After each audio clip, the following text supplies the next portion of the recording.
de maman, de professionnelle,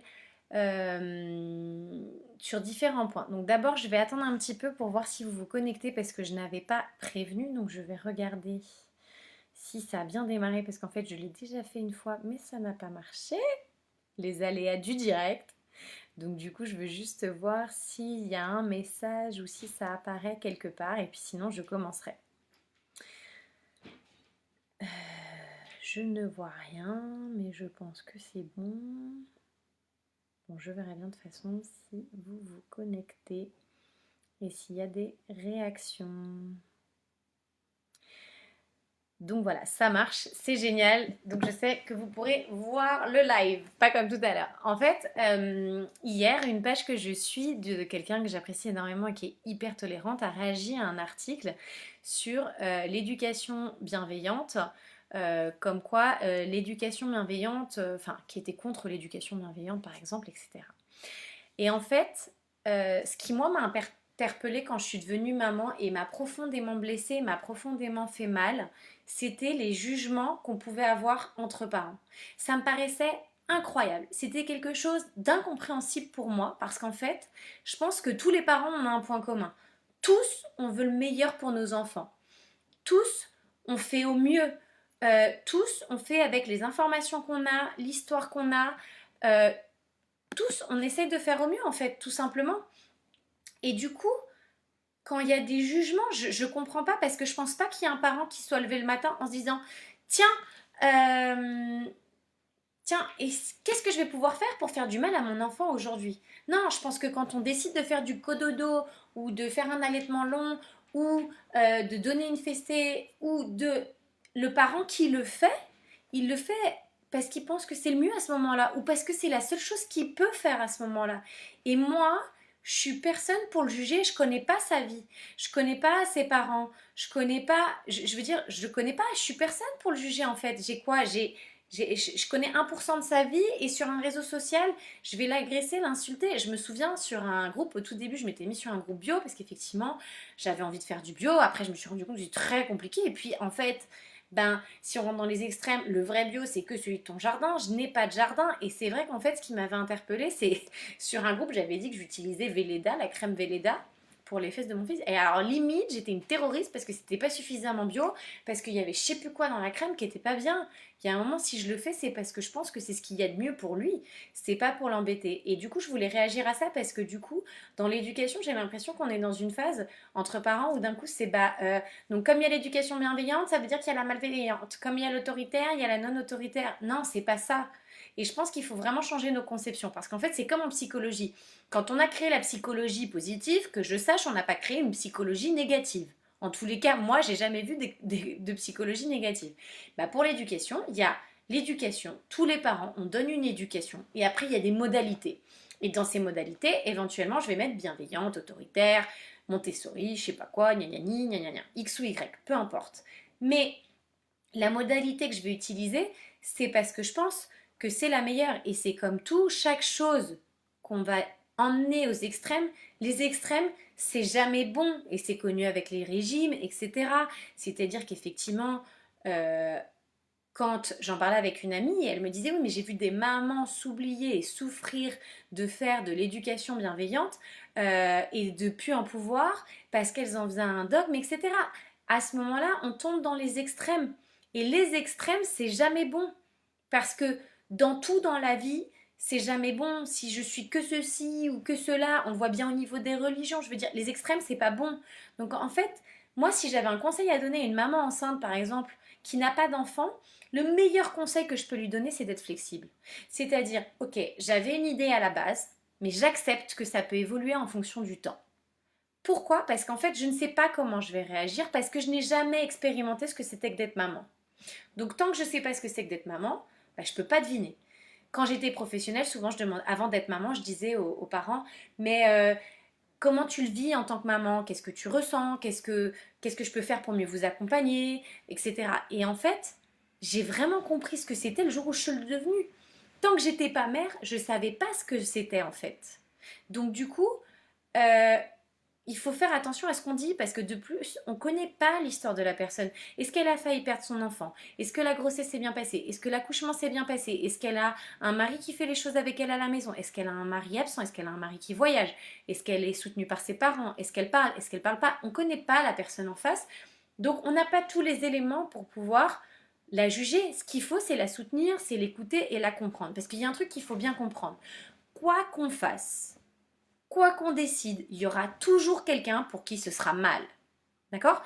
Tu veux donner le sein, c'est pas bien. Tu le donnes pas, c'est pas bien. Tu mets ton fils face à la route, c'est pas bien. Tu mets dos à la route, c'est pas bien. Tu fais du cododo, c'est pas bien. Tu fais pas du cododo, c'est pas bien. Il y aura toujours quelqu'un qui ne sera pas d'accord. On parlait avec une copine parce que elle a fait du préventif avec son fils parce qu'elle voyait bien qu'il avait des difficultés, etc. Il est suivi depuis la moyenne section. Et en fait, elle passe pour une mère. On lui a dit: ah, mais t'exagères. Donc en fait, si tu fais du préventif, tu en fais trop. Si tu l'emmènes pas chez le spécialiste, t'en fais pas assez. Ce sera toujours mal. Il y aura toujours quelqu'un qui sera là pour dire que c'est mal. Et je pense que tous les parents, si quelqu'un n'est pas d'accord avec ça, s'il vous plaît, dites-le moi. Le matin, quand on se lève, eh ben, on fait tous du mieux qu'on peut avec ce qu'on est et ce qu'on a. C'est-à-dire que le jour où tu es fatigué, bah, tu as moins de patience, c'est une réalité. Et c'est pareil, il n'y a que ceux qui ont des enfants qui se réveillent ou qui ont un mauvais sommeil depuis X années qui savent ce que c'est que de ne pas dormir pendant X années. Et parfois, c'est le message que je transmets. Mon fils me fait toujours passer de nuit. Et la dernière fois, j'ai dit à mon coach, quand tu dis il faut te dormir, ben en fait, si je dors pas, c'est pas parce que j'en ai envie, c'est parce que je ne peux pas, parce que techniquement, c'est impossible. Donc en fait, c'est quelque chose qui me tient à cœur parce que je sens tellement de parents blessés, jugés. Ça me fait de la peine. J'ai une amie, elle me racontait. Hier, j'ai rattrapé ma fille par la capuche, elle a fait se faire écraser par une voiture. Et il y a une mère qui lui a dit: non, mais vous avez pas honte de maltraiter votre fille? Je veux dire, mais attendez, on va où? Déjà, de un, ma copine n'a rien demandé à personne. On peut être d'accord ou pas avec sa réflexion, sa réaction, c'est autre chose. Mais du coup, bah, elle s'est mise en position défensive agressive et je peux pas l'en blâmer non plus, je la comprends, elle s'est sentie agressée. Alors que si on cherchait à comprendre l'autre, on ouvrirait un dialogue.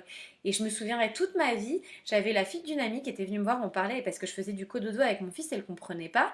Et elle me disait: mais ça se passe comment au niveau du couple? Vous faites comment en fait? Et je trouvais ça génial. Parce que ça ouvrait un espace de dialogue où je pouvais dire: bah voilà, moi, voilà pourquoi je fais du cododo, voilà comment je le vis, voilà comment on gère au niveau du couple.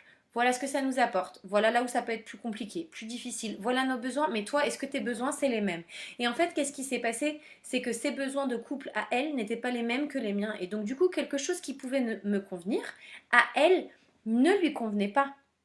Donc, en fait, pour moi, c'est vraiment hyper important. C'est que chacun fait du mieux qu'il peut quand il prend une décision. Et je généraliserais, même au-delà de la parentalité. Mais je trouve que dans la parentalité, c'est d'autant plus voyant. Et en fait, pour moi, ce qui est le plus important, et c'est ce que j'ai dit un jour à une personne proche, je lui dis: tu sais, peu importe, éducation bienveillante, autoritaire, Montessori, etc., tout ce que tu veux, toute la clique, ce qui compte, c'est que tu as le noyau familial, les parents, les enfants. Et tant que les parents et les enfants, ils vont bien dans ce noyau familial, c'est ça qui est important. Par contre, le jour où il y en a un qui va pas bien, effectivement, il faut aller chercher ailleurs.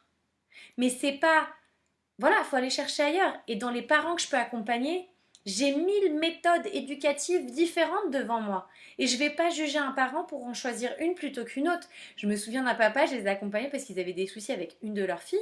Et il fallait donc revoir un peu le système. Je lui proposais des alternatives. Ce papa me dit: mais tu es quand même consciente que je donne parfois des fessées à ma fille? Je dis: oui, j'ai bien conscience. Je dis: maintenant, voilà, moi je t'explique autre chose, une autre alternative, à toi de vouloir l'utiliser ou pas. Et bien aujourd'hui, ça va mieux. Ils ont changé certaines choses, peut-être pas tout, mais voilà, de la même façon que j'ai une amie, on n'a pas du tout les mêmes volontés éducatives. Bah, petit à petit, il y a des petites choses qu'elle a changées en voyant mes vidéos ou en parlant avec elle, mais en créant un dialogue et une discussion. Et je pense pas que ce soit par l'agressivité ou les insultes qu'on obtienne quelque chose. Je pense vraiment que ça se passe par euh, l'ouverture du dialogue. Ah bah tiens, et pourquoi toi tu fais ça? Et qu'est-ce que tu mets derrière ça? Et pourquoi c'est important pour toi? C'est quoi ta valeur derrière? De la même façon que c'est important, et moi j'ai beaucoup changé, mais et la dernière fois je voyais une amie au restaurant, elle me disait: je me souviens, t'as beaucoup souffert les premières années. Aujourd'hui je souffre moins parce que maintenant je suis claire sur ce que je veux, ce que je ne veux pas, et je sais pourquoi je le veux et je le veux pas. Et il y a des fois, il y a des personnes, ça va m'intéresser de me justifier, il y en a d'autres, je vais complètement m'en fiche de justifier. Mais c'est vraiment ça en fait, c'est: soyez clair avec vous-même, ce que vous voulez.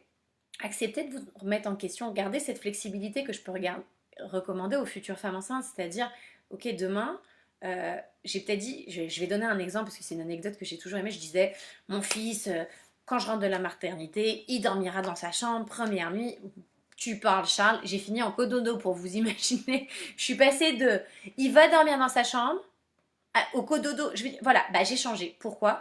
Parce que mes besoins, ils étaient différents et je me suis écoutée à ce moment-là. Il y en a qui seront d'accord, il y en a qui seront pas d'accord. C'est pas grave. Donc maintenant, je voulais juste finir en vous parlant pour moi de ce que c'est quoi l'éducation bienveillante ou en tous les cas ce que j'en ai compris. Pour moi, l'éducation bienveillante, c'est commencer par être bienveillant envers soi-même. C'est-à-dire envers soi-même en tant que parent, en tant que mère, en tant que père, en tant que personne, en tant qu'individu. Et comme ça, je pourrais être le modèle de mon enfant de la bienveillance, qui, par les neurones miroirs dont j'ai parlé, aura ce modèle de bienveillance. Et du coup, je vais être bienveillant avec mon enfant. Mais ça implique aussi la fermeté.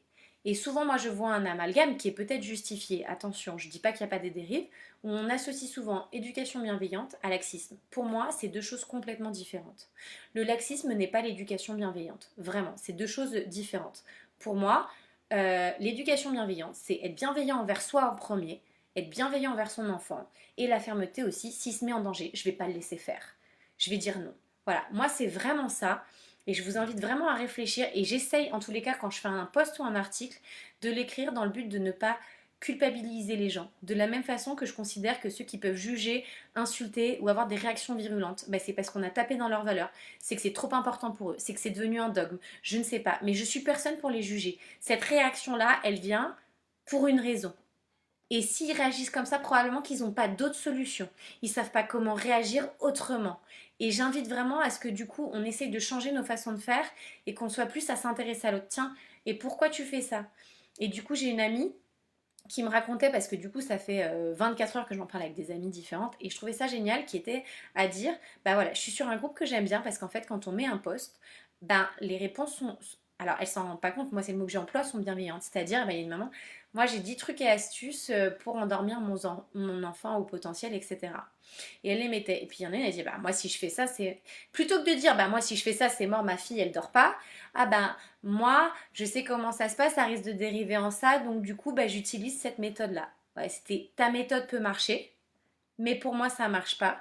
Mais moi, je fais comme ça. Et je trouve que c'est beaucoup plus bienveillant de dire non, mais ton truc, c'est de la merde. Et je pense que c'est pas comme ça qu'on ouvre le dialogue. Et la dernière chose que je voulais vous dire, c'est aussi toutes les étiquettes qu'on peut se mettre.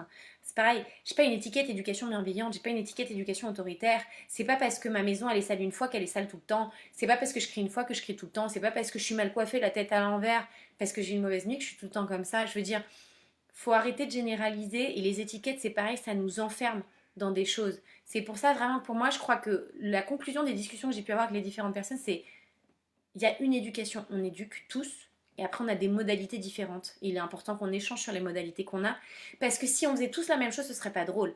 Et le fait d'avoir des différences, eh ben ça permet justement de pouvoir discuter et d'ouvrir le dialogue et de réfléchir ensemble. Et du coup, les étiquettes, c'est pareil. Je trouve que les étiquettes, j'en parlais avec une autre amie, parfois ça nous enferme dans certaines choses. Ah, mais parce que je suis comme ça, etc. Non, je pense qu'il faut prendre les étiquettes comme quelque chose qui nous aide à comprendre comment je fonctionne, comment mon enfant il fonctionne. Et donc là, j'ai une amie, elle me disait, ah, mais je sais pas si lui faire le test de potentiel, on est censé le refaire. Et je lui dis, est-ce que ça a un intérêt pour toi? Est-ce que tu comprends que ta fille elle fonctionne? Est-ce que tu en as besoin pour l'école? Est-ce que l'école a besoin de comprendre comment elle fonctionne? Et en l'occurrence, là, les réponses c'est non. Bah, du coup, ce bilan n'est peut-être pas nécessaire et cette étiquette n'est peut-être pas nécessaire. Pourquoi? Parce que qu'elle le soit ou pas, ce qui est important, c'est de savoir comment elle fonctionne, cette petite fille. Et à partir du moment où les gens qui l'entourent, ils ont compris comment elle fonctionne, ils l'accompagnent là-dedans, bah, ça roule. Le jour où ça roule plus, comme je l'ai dit tout à l'heure, on va aller voir ailleurs. Donc voilà, est-ce que ça vous parle? Est-ce qu'il y a des fois où vous êtes senti jugé, blessé, vous n'avez pas su réagir? Ça vous a profondément marqué? Est-ce que vous en avez marre? Est-ce que vous avez envie de plus de dialogue, de plus d'écoute, de compréhension? Est-ce que vous êtes tous d'accord pour dire qu'on fait tous du mieux qu'on peut? On est tous persuadés de faire du mieux qu'on peut pour nos enfants. Voilà, dites-moi, réagissez, racontez-moi, qu'on ouvre justement le dialogue et qu'on puisse en parler de tout ça, des éducations, etc. Et je pense que vraiment c'est la clé. Et ce qu'avait dit une amie un jour à mon mari et qui m'a profondément touchée, j'aime bien parler avec Audrey parce que quoi qu'on lui dise, en fait, elle ne nous juge pas, elle nous écoute juste et elle accueille.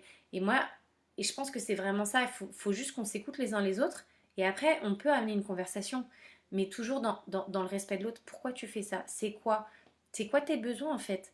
Je vous rappelle, on connaît qu'1% et encore de la vie de la personne. Je suis qui pour dire à toi, tu fais mal? J'en sais rien, je connais pas ta vie en fait. Et donc voilà, je vous fais des bisous et je vous dis à très bientôt. Ciao!